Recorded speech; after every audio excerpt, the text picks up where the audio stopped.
पुंडलिक गायकवाड. मी पहिलीत शिकते. स्वराज्य हा माझा जन्मसिद्ध हक्क आहे आणि तो मी मिळवणारच. असे सिंहगर्जना करणारे देशभक्त म्हणजे लोकमान्य टिळक. सन्माननीय व्यासपीठ व गुरुजन वर्ग आणि इथे जमलेल्या माझ्या मित्रमैत्रिणींनो, तुम्हा सर्वांना माझा नमस्कार.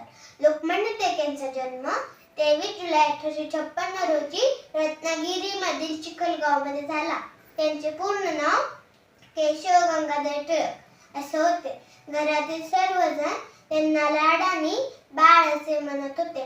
ते लहानपणीपासून खूप बुद्धिमान होते. त्यांनी पुण्यातील डेक्कन कॉलेजमधून पदवी मिळवली आणि त्यांनी केसरी व मराठा हे वृत्तपत्र चालू केले व गणेश उत्सव व शिवजयंती उत्सव हे त्यांनी चालू केले.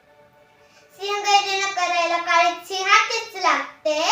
सिंहगर्जना करायला काळीत सिंहाचेच लागते. म्हणून तर लोकमान्य टिळक तुमच्या चरणी मान मध्ये झुकते, मान मध्ये झुकते. एवढं बोलून मी माझे भाषण संपवते. जय हिंद, जय महाराष्ट्र.